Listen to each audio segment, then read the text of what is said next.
Anthony Lamacchia here to talk to you about bidding wars, how to get your buyers ready to strike and how to win, okay?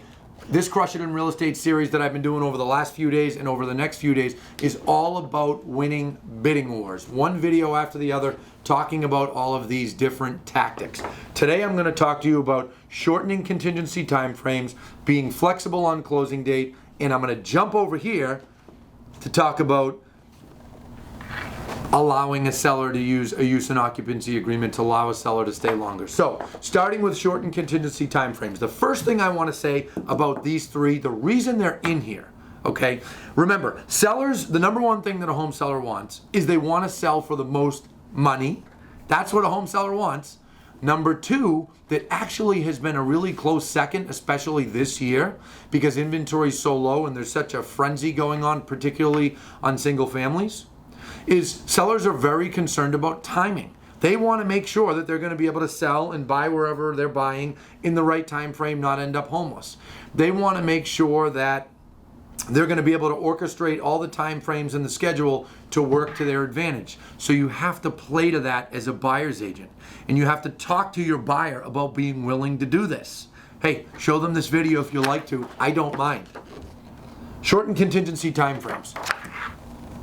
Remember, with every contingency, once you get past the contingency, the seller breathes a mini sigh of relief. So when you're a seller and you receive an offer and you look at it and it says, okay, what's today? Today's October the 16th. If it says that the home inspection contingency is 10 days from now on the 26th, the seller thinks, all right, well, this means they have until the 26th to get out because of a home inspection complaint. Okay, maybe put that down to 1 week. Let me tell you a secret. Better to beg for forgiveness than ask for permission. That's the truth many times in life, okay? Now think this through. Once your offer is accepted, if you call home inspection companies and they end up telling you, you know what, we can't get in there by the 26th, sorry, then you go to the listing agent and you ask for a 3, 4, 5 day extension.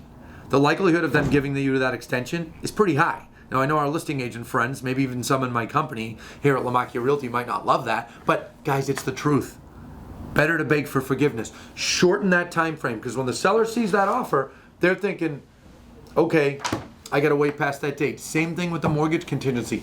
Push that mortgage broker to agree to get that mortgage committed by maybe the 4th week, if there's a 6-week closing or a 7-week closing.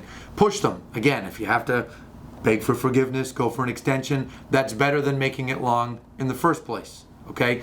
The sooner those contingencies are, the sooner the seller can breathe a sigh of relief, and they're going to be happy about that, and they're going to be more attracted to your offer. Another one, again, related to timing. Timing is the second most important thing to a home seller. When you're negotiating an offer, and you, as an agent, say to a listing agent, what else is important to your seller? What would attract your seller to my client's offer? Many times they'll say, I don't know, just make your best offer. What about the closing date? Is the seller looking to close at any particular time? Does the seller need more time to close? Find this stuff out. This is the middle of October. You might be watching it some other time, but right now is the middle of October. The seller may say to you, or the listing agent may say, hey, you know what? I didn't think it was possible, but if your buyer would be willing to close after the new year, that would really help. That would really help because they'd like to be there for the holidays. You say that to your buyer says, you know what? I'd rather not, but fine, I'm willing. Well, if they're willing and the seller would like that, all of a sudden your offer, when there's a stack of offers, I mean, guys, we're talking about situations this year, 5, 10, 15 offers on homes, especially single families. They're looking at a stack. Yours says close whenever seller wants to, which you can put. Okay, you could put to be determined by seller. They read that and they go, wow, this person's willing to close when we want to. Here's another item, use and occupancy agreement. Talk to your buyer, if it comes down to it, about having a willingness to allow a seller to stay in a property. 10 days, 14 days maybe, 5 days maybe, so that they can get their money in their hand, buy their other home, move things from their home to the other home. Instead of this business of closing at the same time, people getting mad that people are in each other's homes, closing in the morning on the home they're selling, closing in the afternoon on the one they're buying, moving trucks parked on the side of the street. That's a real headache for people.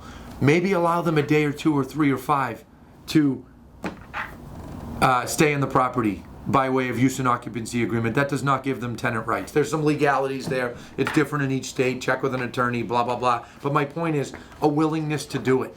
These three things will make your offer stand out. Use them, and then stay tuned. I will be back tomorrow to talk to you about having buyers readily available to see homes. And on Sunday, we're going to talk about offering getting buyers willing to offer over asking and considering waiving an inspection, which is a dicey topic. If you're enjoying these videos, make sure to hit the subscribe button below. And do me another favor, make sure to click the like button. It helps us out, all right? Thanks very much. I'll see you with more tomorrow.